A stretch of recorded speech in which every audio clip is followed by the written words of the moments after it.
We start Schola Maseches Makkos Daf Beis. So says the Mishnah at the beginning of Maseches Makkos. Kate said, Edim Nasim Zomim. How do witnesses become what's called Edei Zomim? So Edim who are Zomim, we have the following halacha that the Torah tells us that if witnesses come and testify about somebody, and then a second set of witnesses comes and say, we don't know about the contents of that testimony, but what we do know is you could not have given that testimony because Imanu Ayisem and Makom Poni, you were with us in a different place at the same time you're testifying. Then that the first set of witnesses is considered to be Edim that are Zomamin, Ede Zomamin, and as a consequence, we do to them just like they tried to do. We do to him like he tried to do to his brother. So that's the law of an Eid Zoman. But our Mishnah is going to tell us two exceptions where we don't do them exactly like they tried to do, but instead we give them a set of lashes. So it says the Mishnah, how do witnesses become these Zomamin witnesses? These witnesses we do to that who are impeached. So if witnesses come along and testify that Ruvain is the son of a divorcee, Ruvain has been saying, I am a Kohen, and so therefore let me go up and give the dochaning, or let me do the avoda, or let me get the first aliyah. And then these other set of witnesses come along and say, no, your father married a divorcee. You're the son of a divorcee. And this a Kohen who marries a divorcee, his offspring is called a halal. He's disqualified from the kahuna. The man who marries the divorcee himself, he himself is not disqualified as he's not allowed to get the Kohen Aliyah if he's still married to the divorcee. But once he divorces her, he can. Whereas his offspring is forever disqualified from the kahuna. So let's say he says, false, they testified falsely. Ain't omrim. We don't say to this person who testified falsely about that person. Yeah, says that ben grusha ben chalutza. We say these false witnesses are themselves now considered a ben grusha or ben chalutza, even if they are kohanim. We don't say you're now disqualified from the kohuna. Instead we give them arbaim. Arbaim means 40, but in the context of our tractate, it means 39 lashes, and the Gemara is going to tell us why. Or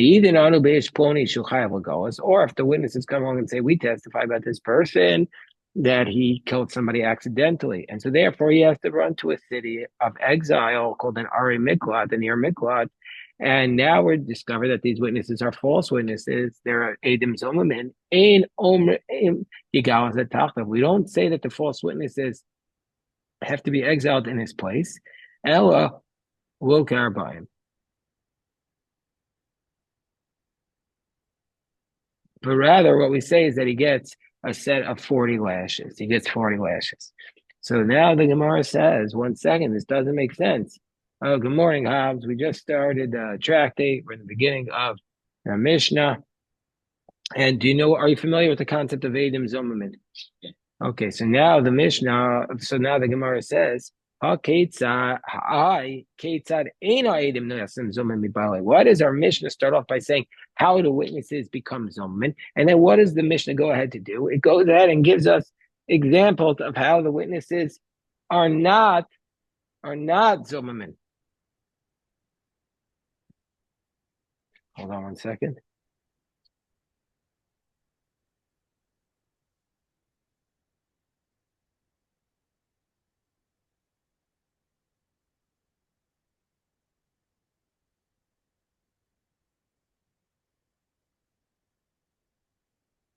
Then gives examples of how the witnesses are not Zomamin.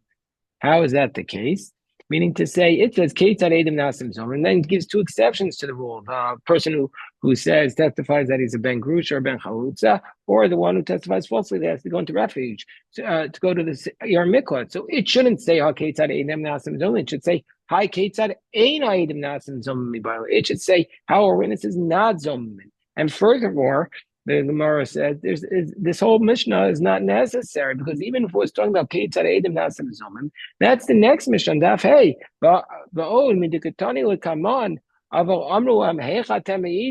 how can you testify? This is the definition of Edom Zomin. It's on Daf Hey, where we say if the witnesses say we're not testifying about the actual content of your testimony, but we're just testifying about you yourself.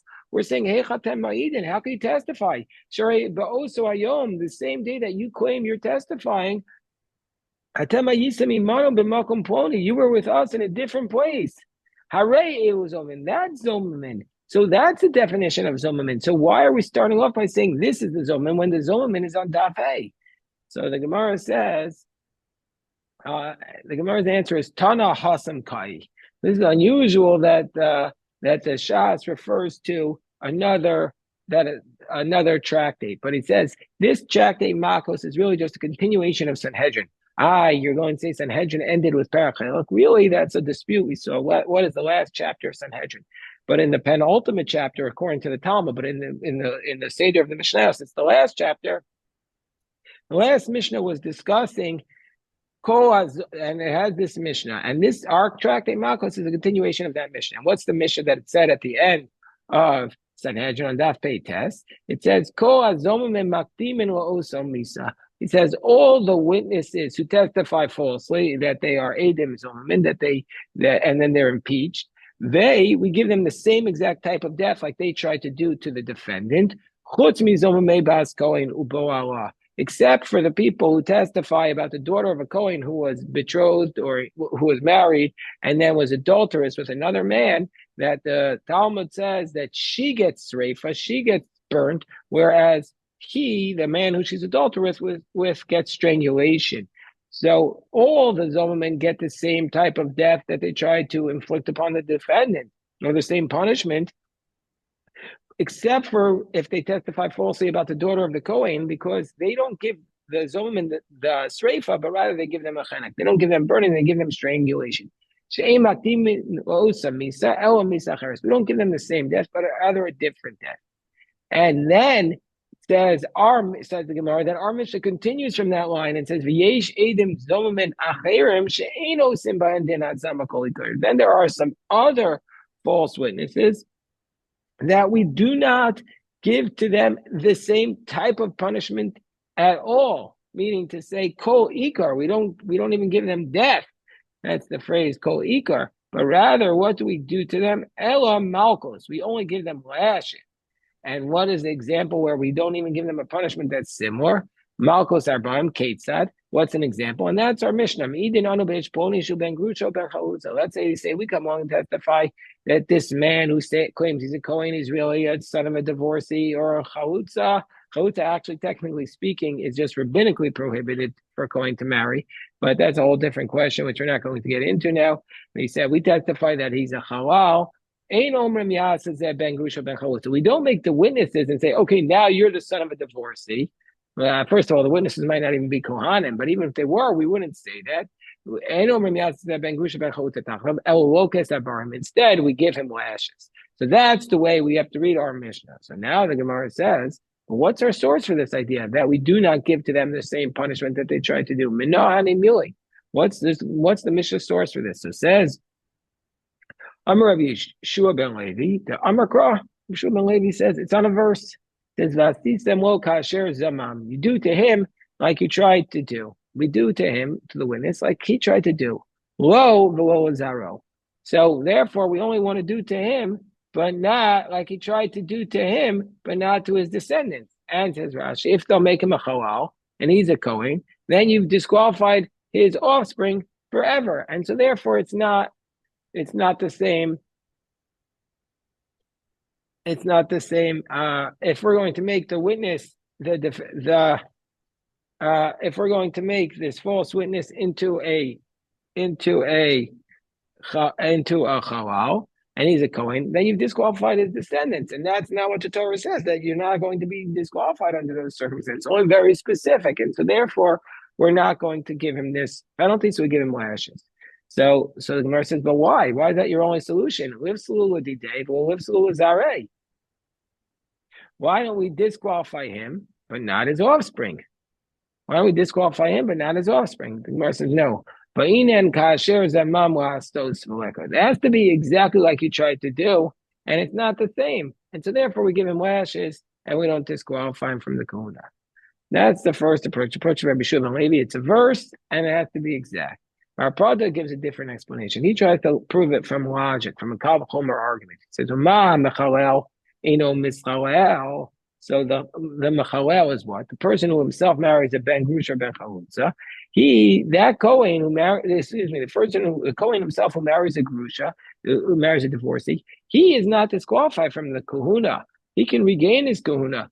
He just has divorced this woman, and then he can fully function as a Kohen. But the offspring become disqualified. So Ma Mechalel, the one who himself disqualifies, Eino Mischalel, he himself is not disqualified. Habal Chalel, that somebody who attempted to disqualify, but who was unsuccessful, Below Chilel, Eino Din Shelo Yisrael, for sure he should not be disqualified. That's the logical argument of Bar Pada. So Mazka for Ravina says, no. He challenges that. He says, if you're going to take that approach, that since they weren't successful, we're not going to disqualify them. If we follow that down the rabbit hole, you've actually canceled out the whole concept of false witnesses, of Edim Zolman, because we say on the top of base, Ma Sokol Eno Nistal, Abol Iskol, Volo Yisakel, Eno Din Shelo Yisakel. It uproots the whole concept of Edim Zolman. How so? That one of the Gzeres HaKosov of Edim Zolman says it's only like they attempted to do, but not like they actually did. So if somebody comes along and testifies about somebody and gets him a punishment in which he would get stoning, and the defendant was actually stoned, then ironically or counterintuitively, then the false witnesses are not punished. The false witnesses are not punished if their testimony is successfully carried out, and then they're discovered to be false witnesses. They're only punished if actually they attempted to do it and it was not yet carried out, that the defendant was not formally punished, just like they attempted to do and not actually did. So that's why Rapada's explanation is challenged by Ravina. He says, just like somebody who is stoned, if the defendant was actually stoned to death, Eino Niskal, then the false witnesses are themselves not stoned, Habaliskal. So you would have thought that somebody who tried to stone, they testified falsely to have this defendant stoned, Velosakal, and they were not successful, Eino Din Shelo Yisakal. They should never themselves be stoned. So therefore, it's like we studied initially. Hobbs, what tractate did they study in Camp Sport last year? What? Which was the main one? Abamitz, yeah, okay. So therefore, we go back to the idea of Rabbi Shubal Levi that it's a pasuk. Vasitem lo kasher zamam. So also we said in our Mishnah, let's say they testify falsely that this person is obligated to go into exile. They themselves won't go into exile, they'll get lashes. What's the source for this? So Amar Reish Lakish, in this case, Reish Lakish, now Rabbi Shimon Levi Reish Lakish says it's a verse. Damakra, Hu Yanus, the person who falsely did the action, the person who killed somebody accidentally, he shall run Elachatz Arim. He has to run away to one of the cities, which means only he, says Reish Lakish, it's a verse, only he runs, who not the ones who falsely accused him. They don't run to exile. Rabbi Yochanan Amar Kavachomer, he said, no, it's logical. Just like if he had killed intentionally, Eino Din Shelo Yiglu. Let's say he killed intentionally, but without witnesses warning him beforehand. We say the law is that he doesn't go into exile. So, they actually didn't do an action in the end, these witnesses. What did they do? They just testified falsely, but that's not considered an action. That's just speech. So it for sure should be the case that they should not go into exile. So the Gemara says,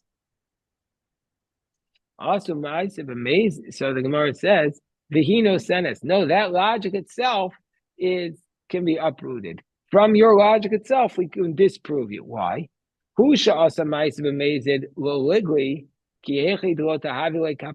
what's the reason that if somebody did an action intentionally, he doesn't go into exile, so that he should not be able to achieve an atonement? The whole concept of an exile is you get to go into exile in order to achieve atonement because you killed accidentally. So since he did it intentionally, just without a warning, he's too guilty to be able to run into exile. But hey, but these witnesses who testified falsely, Shaloah to Ma'asav amazed. They didn't do an actual action intentionally. They just spoke.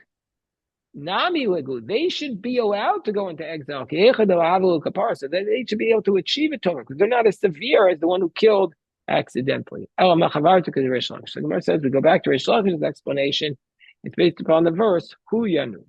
Amar Ula, so now Ula says, Ramez Edim Zomen min Torah. Give me a hint to the concept of Edim Zomen from the Torah. Give me a hint. So the Gemara says, astonished. Ramez Edim Zomen? What do you mean a hint to Edim Zomen? It's a mefurish apostle. It says, you shall do to him just like he tried to do. Give me a hint that under certain circumstances, these Edom Zomen get lashed. So the Gemara says, I'll tell you how you know it. Because it says, V'tztiku es tzaddik, v'ershiu es harasha, v'ya'im binakos harasha. So it says in the pasuk, it says V'tztiku es tzaddik. It says in Parashas Ki Tzeitzei that if you found the tzaddik to be righteous and the wicked one to be wicked, and then in binakos harasha, and then you strike the wicked one with lashing. But the Gemara, the Rashi says two possible reasons why the Gemara is bothered by this pasuk, because the Gemara says Mishum V'tztiku es tzaddik. Mishum v'tztiku es tzaddik v'ershiu es harasha v'yam binakos harasha. It doesn't make sense. What does the pasuk mean? So Rashi says, I'll read the Rashi. It says as follows: If it's tiku v'ershiu b'dayanin k'amar, if when it's tiku and Rashu is referring to judges, v'tzadik v'rasha. But Bali Dinin, and when it says the righteous and the wicked, it's by Bali Dinin. Why should it have to say V'tztikut Tzadik? It should say when there was a fight between two men and they come to the judge, and then if he finds one guilty, Ben Makkos. Why does it say it said the Sitkas Tzadik? Why does it talk about it? Just say that if somebody's found guilty, that you give him lashes. And Yesh Makkos. Do we want to say that every time where the court finds one person innocent or one person to be victorious in court, that the other one gets lashes? That doesn't make sense. And so therefore, so what must we say? We're talking about the Eidim. We're talking about witnesses. And it says witnesses.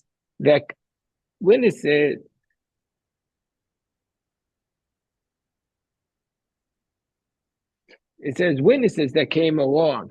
And what did they do? These false witnesses came along. I'm reading the Rashi. And these false witnesses took a tzaddik and made him guilty. And then other witnesses came along and made the tzaddik properly.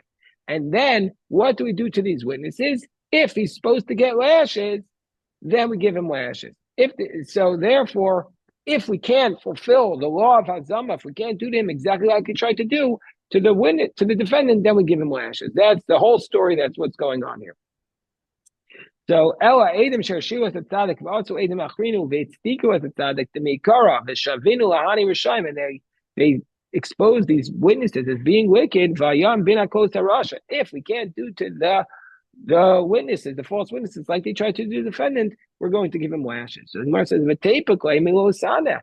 There's a prohibition in the Torah. Osana V'yachayit Shaker. That you're not allowed to say false testimony. And we know, generally speaking, that if you violate a prohibition of the Torah, you get lashes. So why don't we just learn it from there? Why do we have to come up with this? Why do we need a special verse? The Gemara says, no, generally speaking, you get lashes for a prohibition, but this case is different. It's a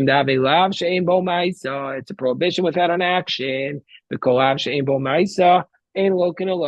you have a prohibition without an action, you don't get lashes for it. So the Gemara now says, Tanu Rabbanan, we have a brisa. Oh, Shkoyach, thank you very much. Yeah, thank you. Wow. Beautiful. Tanu Rabbanan, Daled Varam Nemru Beidim Zom, and there are four things that were said about false witnesses. What are these false things? One, Einat Sim Ben Grusha Ben Kalut. So like our Mishnah said, we don't turn these false witnesses into a ben grusha or ben chalutza. So we don't make them the son of a divorcee. We don't make them a halal. We give them lashes. Number two, ain't going Ari Miklat. We don't send them off into a city of refuge if they testify falsely. Number three, aim shalman es kofer. So what's the kofer? We learned about this in Bava Kama, that if your ox, your shormot, kills somebody, you have to pay a ransom fee. We'll see how we determine that ransom in a moment. You remember that tomorrow, Hobbs? And number four is Einim Karim Be'evid Ivri. We don't sell him off as a Hebrew slave. Now, and on top of that, the price says Mishum Rabbi Akiva Omru Af Im Mishalman Al Pi Atzman. And then Rabbi Akiva says that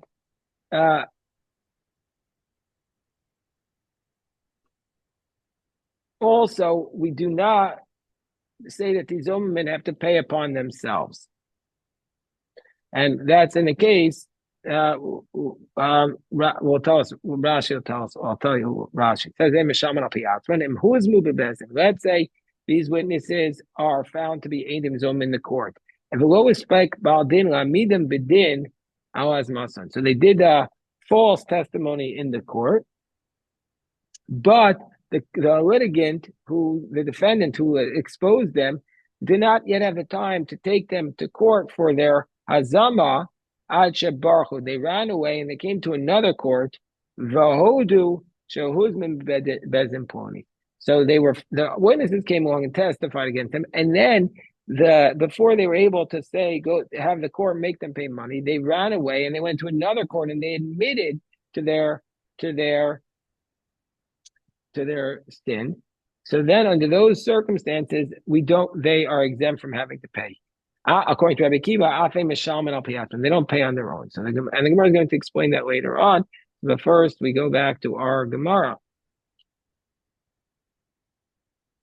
So now we're going to analyze these cases. As we say, Einasa ben Grusha ben Chalutza, they don't become a ben Grusha ben Chalutza Kedamar, like we said from initially, because of the pasuk, as cited by Rabbi Shua ben Levi. They ain't going Lari Miklat Kedamar, like they don't go to exile, like we said, like a city of refuge, like we said, because of the pasuk that Rish Lakish cited. Number three, Ein Mishalman es HaKofer. They don't pay the ransom if they falsely testify that this person's ox killed somebody. What's the reasoning? Kasavri, this price of the position, kufra kapara, that ransom, the idea that you pay the ransom if your ox kills somebody is actually an atonement. Mahani lav b'nei kaparanenu, and these people are not capable of achieving atonement for the action of their ox killing because their ox did not actually kill somebody. So therefore, they don't pay this ransom because they're actually not within that rubric. So Montana Kufra Kapara. So the Gemara says, wait, who is the author who says that the ransom payment is an atonement? Amar Rav Chisda, Rabbi Shmuel ben Osher, Rabbi Yochanan ben Broki. This must be consistent with the position of Rabbi Shmuel, the son of Rabbi Yochanan ben Broka, which is actually a dispute to Tanya. We learned in the Brisa. And Asam Pidyo Nafsho. It says in the pasuk that you have to redeem his soul, which is Demei Nizak. Whose amount of money do you have to pay? Is it the value, according to the Tanna Kama, it's the value of the one who was killed. You pay that to his heirs. Whereas Rabbi Shmuel ben Osher, Rabbi Yochanan Broka, Omer Demei Mazik. No, the value of the one who owned the ox that did the killing. So what must be the nature of that argument? Marasav or Kuf from Amona. The Tanna Kama says just pay the value of the one who was killed because this ransom payment is just monetary. Marasav, whereas Rabbi Shmuel, the son of Rabbi Yochanan Broka, says Kufra Kapara. It's an atonement. The ransom is an atonement. That's why you pay the value of the mazik. So Amar Rav Papa, no, it's not necessarily the case that our price is only consistent with Rabbi Shmuel ben Osher, Rabbi Yochanan Broka. It's possible. Even the Tanna Kama says the ransom is an atonement. No, they're just arguing about, do you evaluate by paying the value of the one who was killed or the one whose ox did the killing? And my time of the Rabbanan, what's the reason why the Rabbanan say you pay the value of the one who was killed? It's Xeris HaKosav, Nemar Hashah Salamatam, and Nemar Hashah Salamah. They compare the verse, the word Lo Yashis. The Hashah above and below, and so therefore they make Xeris HaKosav. Malo Lamba Dinizik, Afkan B'Dinizik. So therefore, just like it says, by a case of a woman who was attacked, it says Kasher Yashis Allah Balisha. You pay the value of her fetus if a man hit her and caused her to miscarry. Also, in this case, you pay the value of the one who was attacked. Rabbi Shmuel says, "V'nasam pidyon nafshoksiv." It says no, you pay his value to redeem his soul. So therefore, you pay the value of the mazik. Rabbanan in pidyon nafshoksiv. Yeah, you have to redeem his soul because it's the kapara. But miyuk hishamina. But we evaluate how much. But the nizak shamina, we pay the value of the nizak. And now, what's the fourth case of the brisa? Ein nimkarim be'evet ivri. He's not sold as a Hebrew slave. If he testifies falsely that somebody else stole, and then that person who he testified, that defendant, would have been sold into slavery because he couldn't pay back the money he stole. And now we discover they're Zomim, and we don't sell them off as a Hebrew slave. Nuna thought to say, what's the context of this price? Huh? Where the person who himself, who they testified, has money. And so therefore, since the migu, the iuon is davin, since the defendant would not have been sold because he could have paid off the money that he was accused of having stolen. So therefore, the accusers are also not sold. But where the defendant had no money and so would be sold, then even though the accusers had money, they would be sold. So the Gemara challenges that. Amar way. The Gemara challenges that. The Gemara says, why? They could say to him, why should we be sold? If you had money, you wouldn't have been sold, so we shouldn't be sold. Therefore, we shouldn't be sold. So therefore, or some say, Hachi Idmar, Maram says, Hachi Idmar,